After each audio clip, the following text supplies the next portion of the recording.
Hi guys, welcome back to my channel. അപ്പോൾ നമ്മൾ ഇന്നലെ ഇൻസ്റ്റാഗ്രാമിൽ Q&A ഇട്ടിട്ടുണ്ടായിരുന്നു ആൻഡ് അതിലൊരു ലോഡ് ക്വസ്റ്റ്യൻസ് വന്നിട്ടുണ്ടായിരുന്നു.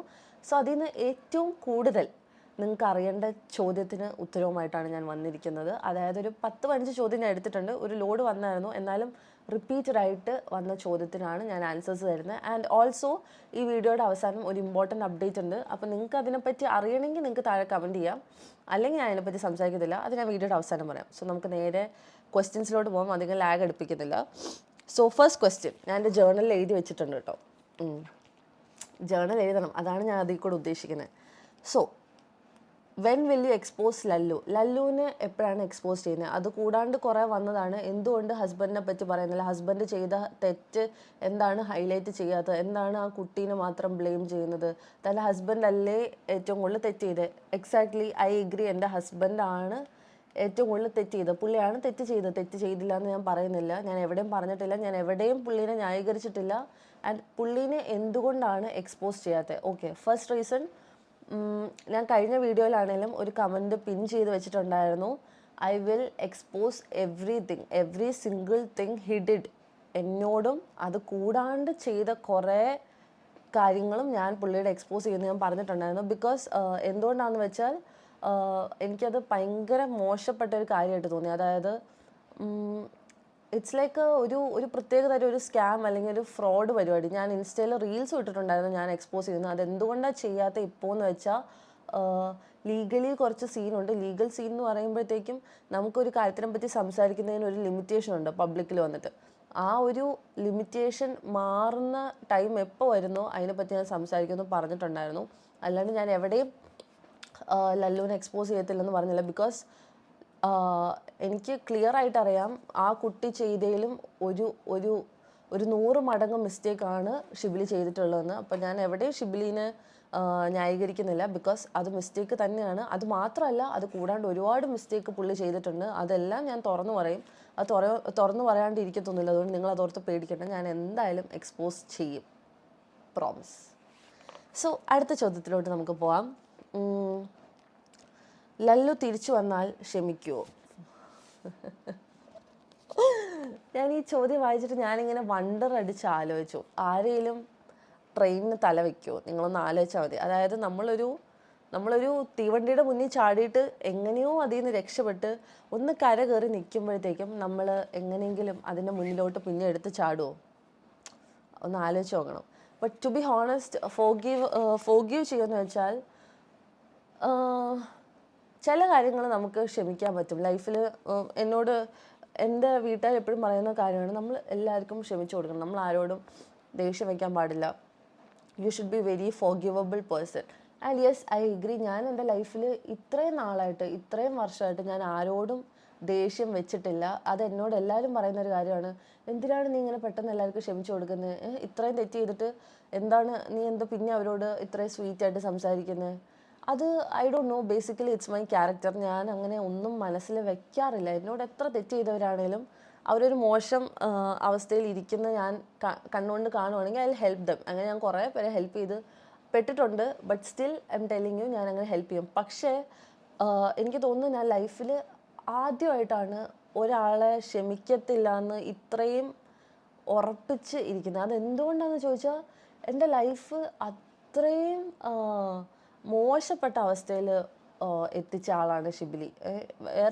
വേറെ അതിന് അങ്ങോട്ടും ഇങ്ങോട്ടും ഒന്നും പറയാനില്ല. എന്നെ ഇത്രയും ഹേർട്ട് ചെയ്തെന്ന് വെച്ചാൽ എനിക്ക് തോന്നുന്നില്ല എൻ്റെ ലൈഫിൽ ആരും എന്നെ ഇത്രയും ഹേർട്ട് ചെയ്തിട്ടുണ്ടെന്ന്. So I will never forgive him. And തിരിച്ചു വന്നാൽ ഒരിക്കലും അക്സെപ്റ്റ് ചെയ്യാൻ പറ്റത്തില്ല. കാരണം അത്രയും ട്രോമ എന്ന് പറയുമ്പോഴത്തേക്കും the intensity of trauma in my head is ഭയങ്കര അധികമാണ്. അത് നിങ്ങളോട് എനിക്കൊരു വീഡിയോയിലോ അല്ലെങ്കിൽ ഇങ്ങനെ വന്നിരുന്ന് സംസാരിച്ചാലോ നിങ്ങൾക്ക് മനസ്സിലാവത്തില്ല. അതെന്തുകൊണ്ടാണെന്ന് വെച്ചാൽ എല്ലാവരുടെ വിഷമങ്ങളും അവർക്കേ അറിയത്തുള്ളൂ അതിൻ്റെ ഇൻറ്റൻസിറ്റി. സോ എനിക്ക് അങ്ങനെ ഒരാളെ ഒരിക്കലും ക്ഷമിച്ചു കൊടുക്കാൻ പറ്റത്തില്ല.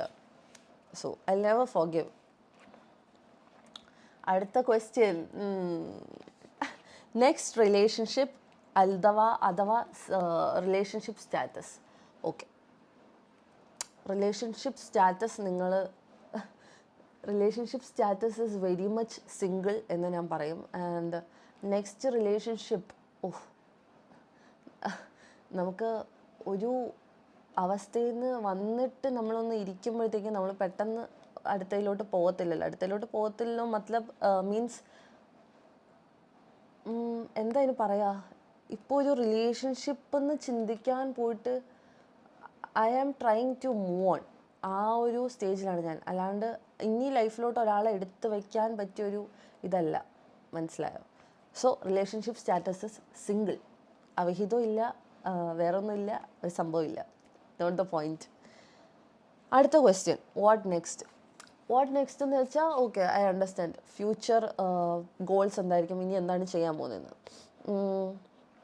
വാട്ട് നെക്സ്റ്റ് എന്ന് വെച്ചാൽ എനിക്ക് എന്നിൽ കുറേ കാര്യങ്ങൾ ചേഞ്ച് ചെയ്യാനുണ്ട്. അതായത് ഞാൻ കുറേ എൻ്റെ സ്വഭാവത്തിൽ കുറേ ചേഞ്ചസ് വരുത്താനുണ്ട്. ലൈക്ക് ഞാൻ കുറേ പെട്ടെന്ന് ആൾക്കാരെ ഡിപ്പെൻഡ് ചെയ്യും. പിന്നെ ഞാൻ ഭയങ്കര ഇമോഷണൽ പേഴ്സണാണ്. ഞാൻ എല്ലാവരെയും വിശ്വസിക്കും കണ്ണടച്ച്. അതെൻ്റെ ഏറ്റവും വലിയ മിസ്റ്റേക്കാണ്. ആ ഒരു സംഭവം എനിക്ക് മാറ്റിയെടുക്കണം.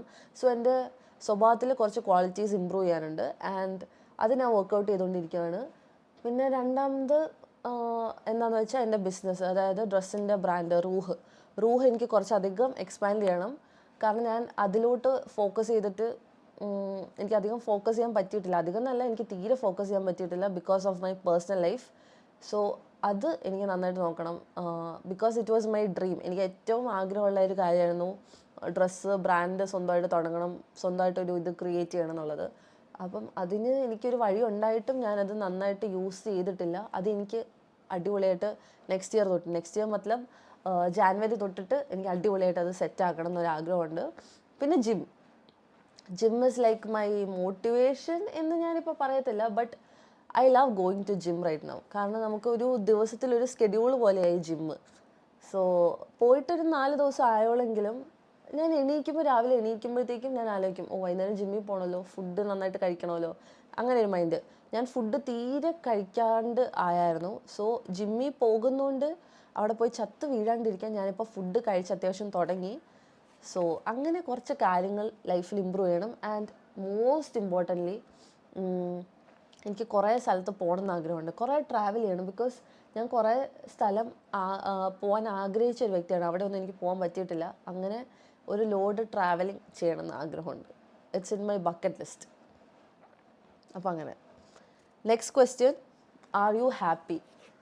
ഓക്കെ, ടു ബി ഹോണസ്റ്റ്, നിങ്ങളോടത്ത് സത്യം പറയുകയാണെങ്കിൽ ഹാപ്പി ആണോ എന്ന് ചോദിച്ചാൽ ഓക്കെ ആണ്. പക്ഷെ ഒരുപാട് ഹാപ്പി അല്ല, ഒരുപാട് ഹാപ്പി ആവത്തില്ലല്ലോ. എനിക്കിവിടെ വന്നിട്ട് നിങ്ങളുടെ മുന്നിൽ വന്നിരുന്നിട്ട് അഭിനയിക്കേണ്ട കാര്യമില്ല. സോ ഒരുപാട് ഹാപ്പി ആണെന്ന് വെച്ചാൽ ഒരുപാട് ഹാപ്പി അല്ല. But I am not in an emotional state. അതായത് ഞാൻ തകർന്ന് പൊട്ടിയിരിക്കുന്ന ഒരു അവസ്ഥയല്ല. അതിൽ നിന്ന് ഞാൻ ഓവർകം ചെയ്തു. So I M okay. ഇങ്ങനെ ഒരു മിഡ് ലെവലിൽ പോകുന്നുണ്ട്. ഭാഗ്യം. അടുത്ത question, do you believe in കർമ്മ? ഇതെനിക്ക് ഏറ്റവും കൂടുതൽ വന്നൊരു ക്വസ്റ്റ്യൻ ആണ് കേട്ടോ. ഇതെന്തുകൊണ്ടാണ് വന്നതെന്ന് ഞാൻ കുറച്ച് കഴിയുമ്പോൾ പറഞ്ഞുതരാം.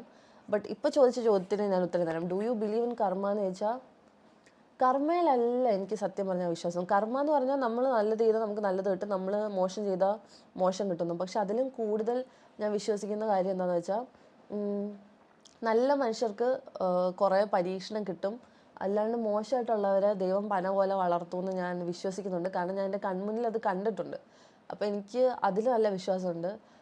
But somewhat I believe in after life. അതായത് ഈ ദുനിയാവെന്നാണ് ഞാൻ പറയുന്നത്. ദുനിയാവിൽ നമ്മളോട് തെറ്റ് ചെയ്ത ഒരാൾക്ക് ശിക്ഷ കിട്ടിയിട്ടില്ലെങ്കിലും പരലോകത്ത് അവരെ വെറുതെ വിടുമെന്ന് ഞാൻ വിചാരിക്കുന്നില്ല. അതായത് ചെയ്ത തെറ്റിന് നമ്മൾ ആഫ്റ്റർ ലൈഫിലാണെങ്കിലും അനുഭവിക്കും. ചിലപ്പോൾ ഈ ഒരു ലോകത്ത് അവർ അടിപൊളിയായിട്ട് നന്നായിട്ട് ജീവിക്കുമായിരിക്കും നമ്മുടെ മുന്നിൽ. അപ്പോൾ നമ്മൾ വിചാരിക്കും, ഇത്രയും തെറ്റ് ചെയ്തിട്ടും ഇവരിങ്ങനെ നടക്കുന്നുണ്ടല്ലോ എന്ന്. But I believe in after life. ഇത് കുറേ പേർക്ക് വിശ്വാസം ഉണ്ടായിരിക്കില്ല, പക്ഷേ എനിക്കതിൽ ഭയങ്കര വിശ്വാസമാണ്. സോ ഇവിടെ അല്ലെങ്കിൽ അവിടെ, ഇതിലേതെങ്കിലും ഒരു വേൾഡിൽ അനുഭവിക്കും തെറ്റ് ചെയ്തവർ. സോ ഒരിക്കലും അവർക്കൊരു ഹാപ്പി എൻഡിങ് ഉണ്ടാവുമെന്ന് ഞാൻ വിശ്വസിക്കുന്നില്ല. സോ ഐ ബിലീവ് ഇൻ കിഫാറ. അടുത്ത ക്വസ്റ്റ്യൻ, എങ്ങനെ ഈ ട്രോമ ബോണ്ട് ലൂപ്പിൽ നിന്ന് പുറത്തു വന്നു? അതായത് എങ്ങനെയാണ് ഈ ഒരു റിലേഷൻഷിപ്പിൽ നിന്ന് ഈ ഒരു ലൂപ്പിൽ നിന്ന് പുറത്തു വന്നിരുന്നു. ലൂപ്പ് മത്ലബ് നമ്മൾ ഒരു ഒരു പ്രത്യേക ഒരു സൈക്കിളിൽ ഇങ്ങനെ കറങ്ങിക്കൊണ്ടിരിക്കുകയാണ്. അതായത് നമുക്കറിയാം ഇത് ട്രോമയാണ്, നമ്മളെ മെൻ്റലി ഡ്രെയിൻ ചെയ്യുന്നുണ്ടെന്ന് അറിഞ്ഞിട്ടും നമ്മളതിൽ സഹിച്ചിരിക്കുകയാണ്. അങ്ങനെ സഹിച്ചിരിക്കുന്ന കുറേ ആൾക്കാരുണ്ട് റിലേഷൻഷിപ്പിൽ ഇങ്ങനെ തൂങ്ങിപ്പിടിച്ച് നിൽക്കുന്നത്. അവർക്ക് അതിൽ നിന്ന് പുറത്ത് വരാൻ പറ്റത്തില്ല, കാരണം അവർക്ക് ഓപ്പോസിറ്റ് നിൽക്കുന്ന ആൾക്കാരെ അത്ര ഇഷ്ടമായിരിക്കും. അതിൽ നിന്ന് എങ്ങനെയാണ് പുറത്ത് വരുന്നതെന്ന് ചോദിച്ചാൽ, അറ്റ് എ പോയിന്റ് ഒരു പോയിന്റ് എത്തുമ്പം നമുക്ക് മനസ്സിലാവും നമുക്കവർ ഒരുപാട് ഇഷ്ടമാണെങ്കിലും ഒരു പോയിന്റ് എത്തുമ്പം നമുക്ക് അവരോടുള്ള ഇഷ്ടത്തിനേക്കാൾ ഒരു പടി മുകളിൽ അവർ നമ്മളെ ദ്രോഹിച്ചത് നമ്മുടെ ബ്രെയിനിലോട്ട് വന്നുകൊണ്ടിരിക്കും. ആസ് ഇൻ നമ്മുടെ മൈൻഡിൽ അവരുടെ വേദനകളായിരിക്കും അവരോടുള്ള ഇഷ്ടത്തിലും കൂടുതൽ. നമ്മൾ ആ ആളെ ഡയറക്റ്റ് ഇങ്ങനെ കണ്ടുകൊണ്ടിരിക്കുമ്പം ആ ആൾ നമ്മളെ വിഷമിപ്പിച്ച കാര്യങ്ങൾ നമുക്ക് മൈൻഡിൽ വന്നുകൊണ്ടിരിക്കും. അതായത് നമ്മൾ സന്തോഷത്തിലും കൂടുതൽ നമുക്ക് വിഷമങ്ങൾ റിഫ്ലക്റ്റ് ചെയ്യാൻ തുടങ്ങും. അപ്പം നമുക്ക് മനസ്സിലാവും, ഓക്കെ, ഇത് നമുക്ക് നല്ലതൊന്നും ചെയ്യുന്നില്ല, ഇതിൽ നിന്ന് പെയിൻ മാത്രമാണ് കിട്ടുന്നത്. ആസിന് ഒരു ദിവസം ഉണ്ടെങ്കിൽ നിങ്ങൾക്ക് 90% അതിൽ നിന്ന് പെയിനും 10% സന്തോഷം മാത്രം തരുന്ന ഒരു റിലേഷൻഷിപ്പ് ആയിരിക്കും. അത് എന്നിട്ടും നിങ്ങളത് സഹിച്ചുകൊണ്ടിരിക്കും. പക്ഷെ സഹിച്ചൊരു പോയിന്റ് എത്തുമ്പോൾ നിങ്ങൾക്ക് മനസ്സിലാവും ഇത് നടക്കത്തില്ല, ഇതിങ്ങനെയല്ല, ഇതിങ്ങനെ ആവേണ്ടത്, ഇങ്ങനെയല്ല ഇത് പോകേണ്ടത് എന്ന് നിങ്ങൾക്ക് തന്നെ മൈൻഡിൽ തോന്നും. അതിപ്പോൾ നിങ്ങളുടെ അടുത്ത് ആര്, ഫ്രണ്ട്സ്, ഫാമിലി, ആര് വന്ന് ദൈവം വന്നിറങ്ങി പറഞ്ഞാലും നിങ്ങളതും വിശ്വസിക്കത്തില്ല. പക്ഷെ നിങ്ങൾക്കായിട്ടൊരു ദിവസം അത് തോന്നുമ്പോഴത്തേക്കും സ്നാപ്പ് ഔട്ട് ഓഫ് ഇറ്റ്, നിങ്ങൾക്ക് പുറത്തിറങ്ങാൻ പറ്റും. അടുത്ത ക്വസ്റ്റ്യൻ, ഇപ്പോൾ റിലേഷൻഷിപ്പായിട്ട് ഇരിക്കുന്നവരോട് എന്താ പറയാനുള്ളത്? ഇപ്പോൾ റിലേഷനായിട്ട് ഇരിക്കുന്നവരോട് എനിക്ക് ഒറ്റ കാര്യം നിങ്ങളോട് പറയാനുള്ളൂ. ആസ് എൻ നിങ്ങൾ ഇപ്പോൾ റിലേഷനായിട്ട് ഇരിക്കുന്നവരെ തന്നെ കല്യാണം കഴിക്കണം, അല്ലെങ്കിൽ അവരെ തന്നെ നോക്കണം, അവരോട് തന്നെ ജീവിതകാലം മൊത്തം ജീവിക്കണം എന്നൊന്നും ഞാൻ പറയുന്നില്ല. I only have one point. അതായത് നിങ്ങൾക്ക് ഓപ്പോസിറ്റ് ഇരിക്കുന്ന പാർട്ട്ണർ ഓക്കെ അല്ല, നിങ്ങൾക്ക് അവരായിട്ട് മുന്നോട്ട് പോകാൻ പറ്റത്തില്ല എന്ന് നിങ്ങൾക്കൊരു പോയിന്റിൽ എപ്പോഴെങ്കിലും തോന്നിയാൽ നിങ്ങൾ വലിച്ചു നീട്ടാണ്ട് അവരോട് ഇരുത്തി കാര്യം പറയുക. അതായത് എനിക്കിത് മുന്നോട്ട് കൊണ്ടുപോകാൻ പറ്റത്തില്ല. ആൻഡ് അതിൻ്റെ അർത്ഥം നിങ്ങൾ ആ റിലേഷൻ വെച്ചോണ്ട്, അതായത് നിങ്ങൾക്ക് അവരെ ഒഴിവാക്കാനും പറ്റത്തില്ല, എന്നാൽ നിങ്ങൾക്ക് വേറെ ആൾക്കാരോട് ഇതാക്കുകയും ചെയ്യണം, നിങ്ങൾക്ക് ചീറ്റും ചെയ്യണം എന്ന് വെച്ച് അങ്ങനെ നിങ്ങൾ നടക്കരുത്. ബിക്കോസ് അറ്റ് ദ എൻഡ് അവരതെന്തായാലും കണ്ടുപിടിക്കും, അവർ നിങ്ങൾ ചീറ്റ് ചെയ്യാന്ന് അറിയും. അപ്പോൾ അവർക്ക് ഇതിലും വലിയ ട്രോമയാണ് നിങ്ങൾ കൊടുക്കാൻ പോകുന്നത്. അപ്പോൾ നിങ്ങൾക്ക് കുറച്ചൊരു മനസ്സിലുണ്ടെങ്കിൽ, if you don't want a relation, നിങ്ങളത് ഓപ്പണായിട്ട് പറയുക. അങ്ങനെ പറയാത്ത ഇഷ്ടംപോലെ ആൾക്കാരെ എനിക്കറിയാം. അങ്ങനെ നിങ്ങൾ ഒരിക്കലും റിലേഷൻ വലിച്ചു നീട്ടിക്കൊണ്ടുപോയി അവരുടെ സമയം കൂടെ കളയരുത്. Maximum if you don't want a relation, speak out. അത്രേ ഉള്ളൂ. അതാണ് എനിക്കിപ്പോൾ റിലേഷൻഷിപ്പിൽ ഇരിക്കുന്നവരോട് പറയാനുള്ളത്. അതല്ലാണ്ട് നിങ്ങൾ അതിൻ്റെ ഇടയിൽ കൂടെ വേറെ പണിക്ക് പോകരുത്. വേറെ പണിക്ക് നിങ്ങൾ പൊക്കോ, പക്ഷേ ഈ റിലേഷൻ ഒഴിവാക്കിയിട്ട്. അടുത്ത ക്വസ്റ്റ്യൻ, നിങ്ങൾക്ക് ഷെയർ ചെയ്യാൻ പറ്റുമെങ്കിൽ പറയൂ, what was the hardest part two overcome in this trauma? അതായത് ഓക്കെ, എനിക്ക് മനസ്സിലായി. ഈ റിലേഷൻഷിപ്പ് നമ്മൾ അവസാനിപ്പിക്കുമ്പം അതിലേറ്റവും കൂടുതൽ അതായത് ആ റിലേഷൻഷിപ്പിൽ നിന്ന് നമുക്ക് കുറേ ട്രോമാസ് വന്നിട്ടുണ്ടായിരിക്കും. അതിലേറ്റവും കൂടുതൽ ഏത് പാർട്ടായിരുന്നു ഓവർകം ചെയ്യാൻ ബുദ്ധിമുട്ടെന്ന് ചോദിച്ചാൽ വ്യക്തമായിട്ട് ഞാൻ പറയും ചീറ്റിംഗ് പാർട്ടാണ് ഏറ്റവും ട്രോമാറ്റിക് ആയിട്ടുള്ള കാര്യം. അതെന്താണെന്ന് വെച്ചാൽ ബാക്കിയെല്ലാം സഹിക്കാം, ഓക്കെ ആണ് എന്നല്ല ഞാൻ പറയുന്നത്. പക്ഷെ നമുക്കൊരിക്കലും നമ്മൾ സ്നേഹിക്കുന്ന ആൾ വേറെ ഒരാളായിട്ട് ഇതാവുന്നത് നമുക്ക് ഒരിക്കലും സഹിക്കാൻ പറ്റാത്ത കാര്യമാണ്. സോ അതാണ് നമുക്ക് ഓവർകം ചെയ്യാൻ ഏറ്റവും ബുദ്ധിമുട്ടുള്ള കാര്യം എന്ന് ഞാൻ വിശ്വസിക്കുന്നതല്ല, എനിക്കതായിരുന്നു ഏറ്റവും ബുദ്ധിമുട്ടുള്ള part. And it's like multiple cheating. So ഒന്നൊന്നല്ല, കുറേ പേരായിട്ട് വരുമ്പോഴത്തേക്കും അത് ഭയങ്കര ബുദ്ധിമുട്ടാണ്. ബിക്കോസ് നമ്മുടെ ബ്രെയിനിൽ ഇത് പ്ലേ ചെയ്തുകൊണ്ടേയിരിക്കും, ഓ ഇയാൾ പറ്റിച്ച് ലൈക്ക് അത് എങ്ങനെ എനിക്കത് പറയേണ്ടതെന്ന് അറിയില്ല. But hardest part is cheating. ബാക്കി വേറെ കുറേ കാര്യങ്ങളുണ്ട്, അതും ബുദ്ധിമുട്ടാണ്. പക്ഷെ ചതി ഒരിക്കലും സഹിക്കാൻ പറ്റില്ല. അതിൽ നിന്നൊക്കെ നിങ്ങൾ രക്ഷപ്പെട്ട് മൂവണായ, my God, I'm so proud of you. അടുത്ത ക്വസ്റ്റ്യൻ, ഒരു റിലേഷൻഷിപ്പിൽ ഇരിക്കുക, what are the red flags? എന്തെങ്കിലും സൈൻസ് കിട്ടുമോ? ഇത് നിങ്ങൾ എന്നോട് ചോദിച്ചാൽ ഞാൻ പറയും, ഇത് പറയാൻ ഞാൻ ആളല്ല സത്യം പറഞ്ഞാൽ. കാരണം ഞാനൊരു റിലേഷൻഷിപ്പിൽ ഇരിക്കെ ക്ലിയർ എവിഡൻ്റ് ആയിട്ട് റെഡ് ഫ്ലാഗ്സ് ഉണ്ടായിരുന്നെന്ന് അറിഞ്ഞിട്ട് മാനിപ്പുലേറ്റ് ചെയ്യപ്പെട്ട ഒരാളാണ് ഞാൻ. ബിക്കോസ് എക്സാക്ട്ലി എൻ്റെ Q&A വീഡിയോയുടെ താഴെ ഏറ്റവും കൂടുതൽ വന്ന ഒരിതാണ് your husband is A red flag and it was very evident also. കാരണം ഞാനാണ് യൂട്യൂബ് വീഡിയോസൊക്കെ എഡിറ്റ് ചെയ്യുന്നത്. അപ്പോൾ വീഡിയോ എഡിറ്റ് ചെയ്യുമ്പം യു വിൽ ഒബ്വിയസ്ലി നമ്മളത് കേൾക്കുമല്ലോ, ഈ ആളെന്താ പറയുന്നത് നമ്മൾ അടുത്തിരിക്കുമ്പോൾ കേൾക്കും, അത് കൂടാണ്ട് നമ്മൾ എഡിറ്റ് ചെയ്യുമ്പോൾ നമ്മൾ ക്ലിയർ ആയിട്ട് കേൾക്കുന്നുണ്ട്. സോ ഇത് ഞാനിങ്ങനെ കേട്ടോണ്ടിരിക്കുമ്പോൾ ഞാൻ ആലോചിക്കുക, എന്തിങ്ങനെ സംസാരിക്കുന്നത്, ഇങ്ങനെയല്ലല്ലോ പറയേണ്ടത്. And I got hurt. ഞാൻ വീഡിയോ എഡിറ്റ് ചെയ്യുമ്പം ഞാൻ കരഞ്ഞു. അപ്പം ആലോചിച്ചു, ഇത് സീനാണ്, എനിക്കറിയാം സീനായിരുന്നെന്ന്. അപ്പം ഞാൻ വിചാരിച്ചു ഓക്കെ. എന്നിട്ട് ഞാൻ എന്നെ സമാധാനിപ്പിച്ചു, മേ ബി എനിക്ക് ഇഷ്ടം കൂടുതൽ ഉള്ളതുകൊണ്ട് എനിക്ക് തോന്നുന്നതായിരിക്കും, മേ ബി അത് നോർമലായിരിക്കും എന്ന് വിചാരിച്ച് പോസ്റ്റ് ചെയ്ത് കഴിഞ്ഞപ്പോഴും കമൻറ്റിൽ ആൾക്കാർ പറയുന്നു he's A red flag bro. അപ്പോൾ എനിക്ക് തോന്നി ഓക്കെ, അപ്പോൾ എനിക്ക് തോന്നിയതല്ല, ഇത് കാണുന്ന ആൾക്കാർക്കും ഇങ്ങനെ തോന്നുന്നുണ്ട്. സോ റെഡ് ഫ്ലാഗ്സ് എന്താണെന്ന് എനിക്ക് അപ്പോഴാണ്, ആ ഒരു പോയിന്റിലാണ് എനിക്ക് മനസ്സിലായി എക്സാക്ട്ലി ഇങ്ങനൊരു സംഭവം എൻ്റെ റിലേഷൻഷിപ്പിൽ നടക്കുന്നുണ്ടെന്ന് തോന്നിയത്. അതായത് സ്വന്തം ഭാര്യ അടുത്തിരിക്കുമ്പോഴത്തേക്കും ഒരിക്കലും നമ്മുടെ ഹസ്ബൻഡ് വന്നിട്ട് പറയില്ല ഞാൻ ജീവിതത്തിൽ ഒരു പെണ്ണിനെ സ്നേഹിച്ചിട്ടുള്ളതെന്ന്. അങ്ങനെ വന്നിരുന്ന് പച്ചക്കള്ളം പറഞ്ഞു, അത് വേറെ കാര്യം. ബട്ട് ഞാൻ പറയുകയാണ്, അങ്ങനെയൊക്കെ പറയുമ്പോഴത്തേക്ക് നമ്മളിഷ്ടമുള്ള, നമ്മൾ കല്യാണം കഴിച്ച ഒരാളുടെ മുന്നിലൊന്നും അങ്ങനെ വന്നിരുന്ന് പറയുന്നത് ഇറ്റ്സ് വെരി ചെറ്റത്തരം എന്ന് ഞാൻ പറയും. സോ റെഡ് ഫ്ലാഗ്സ് എന്തൊക്കെയാണ് ഒരു റിലേഷൻഷിപ്പിലെന്ന് ചോദിച്ചാൽ എനിക്ക് എക്സാക്ട്ലി അതിനെപ്പറ്റി എനിക്കെന്താ പറയണത് അറിയില്ല. പക്ഷേ എൻ്റെ റിലേഷൻഷിപ്പിൽ കുറേ റെഡ് ഫ്ലാഗ്സ് ഉണ്ടായിരുന്നു ആൻഡ് ഇറ്റ് വാസ് എവിഡൻറ്റ്. അതെനിക്ക് എൻ്റെ കണ്ണിൽ സൈൻ കിട്ടും. അതായത് നമുക്കൊരു ഇൻഡ്യൂഷൻ അടിക്കും, നമുക്ക് ഏറ്റവും ഇഷ്ടമുള്ള ആളെ പറ്റി നമുക്ക് ഇൻഡ്യൂഷൻ അടിക്കും. ഈ ആൾ നമ്മളോട് റിയലായിട്ടല്ല നിൽക്കുന്നതെന്ന് നമ്മുടെ തലയിൽ എവിടെയോ ഒരു പോയിന്റിൽ തോന്നും. പക്ഷെ നമ്മളത് അക്സെപ്റ്റ് ചെയ്തില്ല. കാരണം നമ്മൾ തോന്നും ഓക്കെ നമുക്കത് തോന്നുന്നതായിരിക്കും എന്നൊരു തോന്നലും കൂടെ അതിൻ്റെ കൂടെ വരും. അതൊരു വൃത്തികെട്ട ഫീലിംഗ് ആണ്. So I don't know what to say about that. അടുത്ത ക്വസ്റ്റ്യൻ, ഇതൊരു 300 ചോദ്യം ഇതായിരുന്നു ചോദ്യം.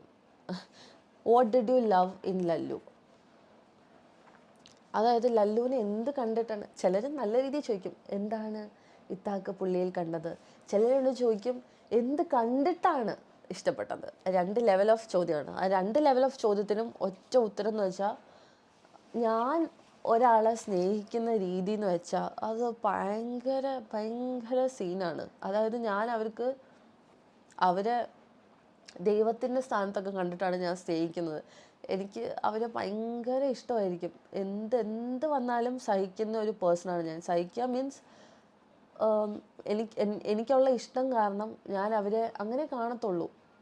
അതെങ്ങനെയാണെന്ന് എനിക്ക് ക്ലിയർ ആയിട്ട് നിങ്ങളോട് പറയാൻ അറിയത്തില്ല. ബട്ട് എൻ്റെ ലവ്, എനിക്ക് അയാളോടുള്ള ഇഷ്ടം കൊണ്ട് മാത്രമാണ് അയാൾ എനിക്ക് സ്പെഷ്യലായിട്ട് തോന്നിയത്. അല്ലാണ്ട് പ്രത്യേകിച്ച് ഒരു ക്വാളിറ്റിയും അയാളിലില്ല. ഒരു ക്വാളിറ്റി എന്ന് വെച്ചാൽ 0 ക്വാളിറ്റി, 0 മത്ലബ് 0. ഒരു ക്വാളിറ്റി അയാളിലില്ലെന്ന് ഞാൻ മനസ്സിലാക്കിയത് കുറച്ച് നാളായുള്ളൂ. അതായത് എനിക്ക് വേണ്ടി ഒന്ന് ചെയ്യുകയോ അല്ലെങ്കിൽ എന്നോട് എന്തെങ്കിലും എഫെക്ഷൻ, കെയർ, എനിക്ക് വേണ്ടി ഒരു 0 എഫേർട്ട് പോലും ആ ഭാഗത്തൊന്നും ഉണ്ടായിരുന്നില്ല. പക്ഷേ എനിക്ക് അയാളോടുള്ള സ്നേഹം കാരണം എനിക്ക് ആളെ കാണുമ്പോഴത്തേക്കും, എനിക്ക് ഷിബ്ലീനെ കാണുമ്പോഴത്തേക്കും എനിക്ക് ഭയങ്കര മാജിക്കൽ ഫീലിംഗ് ആയിരുന്നു. അതായത് ഈ ചെറിയ പിള്ളേർക്കൊക്കെ ടോയ്സ് കൊടുക്കത്തില്ലേ, ആ ഒരു ഫീലിംഗ് ആയിരുന്നു എനിക്ക്. ഇറ്റ്സ് ലൈക്ക് നമ്മളെന്തോ മാജിക്കലായിട്ടുള്ളൊരു സാധനം കണ്ടുകൊണ്ടിരിക്കുന്ന പോലെ. അതെങ്ങനെ എനിക്ക് നിങ്ങളോട് പറയേണ്ടതെന്ന് അറിയില്ല. അല്ലാണ്ട് there is nothing to love in Lallu because it was a mistake. അപ്പം എനിക്ക് എന്താ പറയേണ്ടത് അറിയത്തില്ല. എൻ്റെ സ്നേഹം കൊണ്ടാണ് ഞാൻ അവനെ ഇഷ്ടപ്പെട്ടത്. അതായത് ഇപ്പോൾ അവനല്ല വേറൊരാളായിരുന്നെങ്കിൽ പോലും എൻ്റെ സ്നേഹം അത്രയും പ്യുവറായിരിക്കും, ഞാൻ അത്രയും ഇഷ്ടപ്പെടും. So I love him in any way I can. അതുകൊണ്ടാണ് ഞാൻ അയാളെ ഇഷ്ടപ്പെട്ടത്. അല്ലാണ്ട് പ്രത്യേകിച്ച് അയാളുടെ ക്വാളിറ്റീസ് കൊണ്ടിട്ടല്ല ഞാൻ ഒരിക്കലും ഷിബിലിനെ ഇഷ്ടപ്പെട്ടെ. എൻ്റെ ഇഷ്ടം കൊണ്ട് ഞാൻ ഏറ്റുവാങ്ങുന്നു. അടുത്ത question, a mistake you wish your past self didn't make. മൂക്കടഞ്ഞ കേട്ടോ, അതുകൊണ്ടാണ്.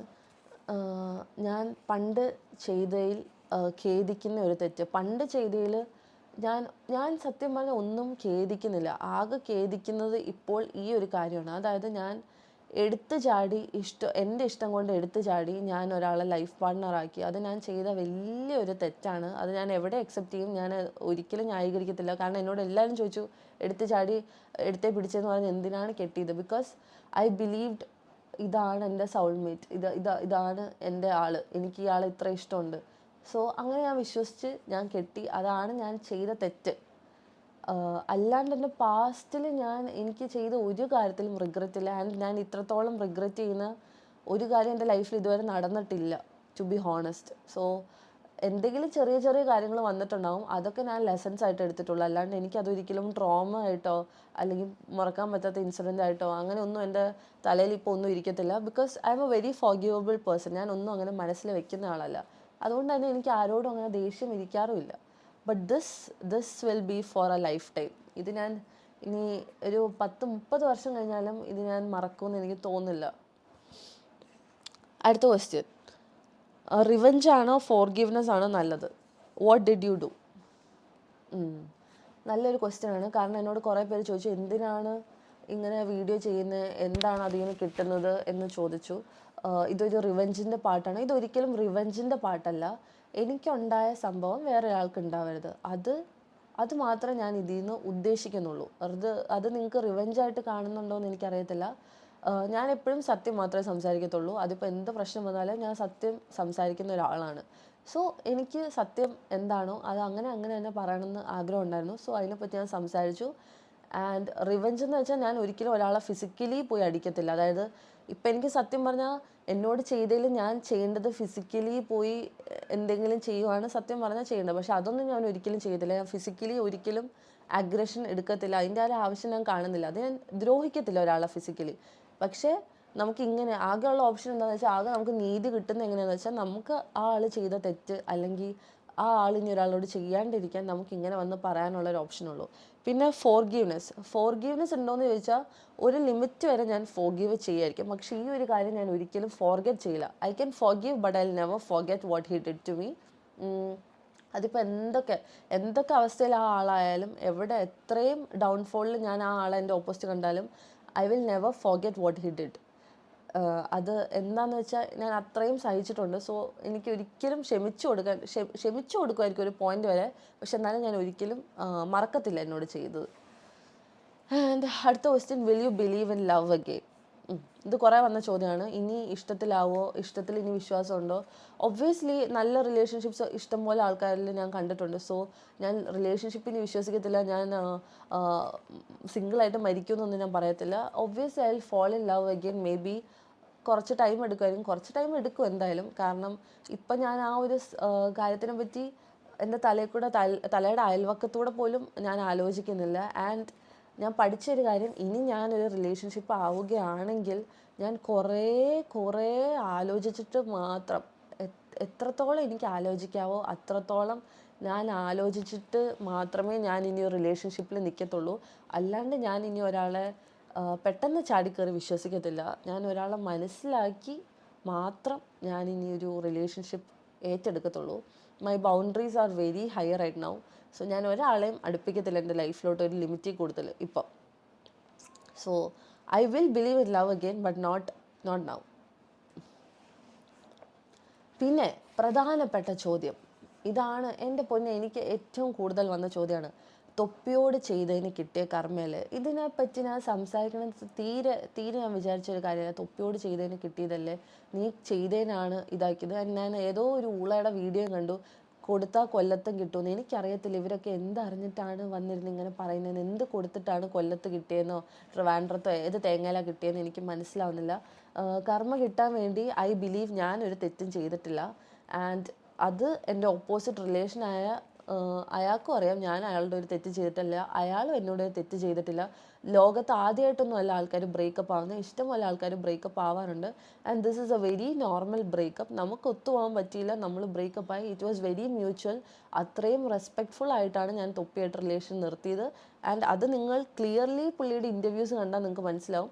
ഞങ്ങൾ എവിടെയും അങ്ങോട്ടും ഇങ്ങോട്ടും കരിവാരി തേക്കോ അല്ലെങ്കിൽ ഞങ്ങൾ എവിടെയും അങ്ങോട്ടും ഇങ്ങോട്ടും ഒന്നും പറഞ്ഞിട്ടില്ല. സോ എനിക്കത് കർമ്മയായിട്ട് തോന്നുന്നില്ല. ഇനിയിപ്പം ഇതിൻ്റെ താഴെ വന്ന് നിങ്ങൾ പറഞ്ഞാലും എനിക്ക് പ്രശ്നമില്ല. But I have never cheated him. In that relation. അത് അത് എനിക്ക് നിങ്ങളാരും ബോധിപ്പിക്കേണ്ട കാര്യമില്ല. ഞാൻ ഇത്രയും സൈബർ ബുള്ളിങ് ഏറ്റെടുത്തിട്ടും ഞാൻ അതിനെപ്പറ്റി എവിടെയും സംസാരിക്കാണ്ടിരുന്നത് because I know and he knows ഞങ്ങൾ എന്തുകൊണ്ടാണ് റിലേഷൻ നിർത്തിയെന്ന്, and we respect it. So അതിനെപ്പറ്റി സംസാരിക്കണമെന്ന് ഒരു ആവശ്യമില്ല. ഇപ്പോൾ ഇത്രയുമായിട്ടും ഇപ്പം ഞാനൊരു കല്യാണം കഴിഞ്ഞിട്ട് ഞാൻ ഇതിനെപ്പറ്റി കേട്ടു. കല്യാണം ഇപ്പോൾ ഇത് ഈ ഒരു സ്റ്റേജിലെത്തിയിട്ടും ഇപ്പോഴും ഞാൻ കേൾക്കുന്ന ഒരു കാര്യമാണ് നിനക്ക് കർമ്മ കിട്ടിയതാണ്. അത് നിങ്ങൾ പറഞ്ഞാൽ കർമ്മയാവുമെന്ന് ഞാൻ വിശ്വസിക്കുന്നില്ല. സോ ആരൊക്കെ എന്തൊക്കെ വന്ന് പറഞ്ഞാലും അത് ശുദ്ധ മണ്ടത്തരാന്ന് ഞാൻ പറയത്തുള്ളൂ. കാരണം ഞാൻ തെറ്റ് ചെയ്യാത്തൊരു കാര്യത്തിന് ഞാൻ കർമ്മ ഏറ്റെടുക്കേണ്ട കാര്യമില്ല. ഞാൻ തെറ്റ് ചെയ്തിട്ടുണ്ടെങ്കിൽ ഞാൻ മിണ്ടാണ്ടിരുന്നേനെ, പക്ഷെ ഞാൻ ചെയ്തിട്ടില്ല. സോ പിന്നെ ഒരു കാര്യം, കർമ്മേനെ പറ്റി ഞാൻ ഫസ്റ്റ് വീഡിയോയുടെ സ്റ്റാർട്ടിങ്ങിൽ പറഞ്ഞായിരുന്നു ഒരു ഇമ്പോർട്ടൻ്റ് അപ്ഡേറ്റ് ഉണ്ടെന്ന്. ഇമ്പോർട്ടൻ്റ് അപ്ഡേറ്റ് എന്ന് വെച്ചാൽ ഇത് കർമ്മയുടെ വേറൊരു ഭാഗമാണ്. അതായത് Misriya had contacted me and ലല്ലുവിനെ പറ്റി കുറച്ചധികം കാര്യങ്ങൾ പറഞ്ഞായിരുന്നു. അതായത് പുള്ളിക്കാരിക്ക് കിട്ടിയ പണികൾ എന്തൊക്കെയാണെന്നും പുള്ളിക്കാരിനെ കുറച്ചധികം പറ്റിച്ചെന്നും പുള്ളിക്കാരി പറ്റിക്കപ്പെട്ടെന്നും അത് പുള്ളിക്കാരി ഏറ്റെടുത്ത് പറയുകയുണ്ടായി. അതെന്തിനാണ് ഇപ്പോൾ ഏറ്റെടുത്ത് പറഞ്ഞതെന്ന് ചോദിച്ചാൽ എനിക്കറിയത്തില്ല. മേ ബി പുള്ളിക്കാരിക്ക് പുള്ളിക്കാരുടെ മിസ്റ്റേക്ക് റിയലൈസ് ചെയ്തിട്ടുണ്ടാവും. സോ ഞാൻ ഒറ്റയടിക്ക് അത് വിശ്വസിച്ചില്ലെങ്കിലും ഷോഡ് മീ സം സ്ക്രീൻഷോട്ട്സ് കാര്യങ്ങളൊക്കെ എനിക്ക് കാണിച്ചു തന്നായിരുന്നു. ഇതിനെപ്പറ്റി ഞാൻ സംസാരിക്കാൻ ഞാൻ വിട്ട വിഷയമാണ് മിസ്രി ആൻഡ് ലല്ലുവിൻ്റെ കേസ്. കാരണം ഞാൻ ഇനി ലല്ലുവിൻ്റെ കാര്യങ്ങൾ, ലല്ലു ചെയ്യുന്ന തെണ്ടിത്തരങ്ങൾ എക്സ്പോസ് ചെയ്യാമെന്ന് വിചാരിച്ചൊരു കാര്യമാണ്.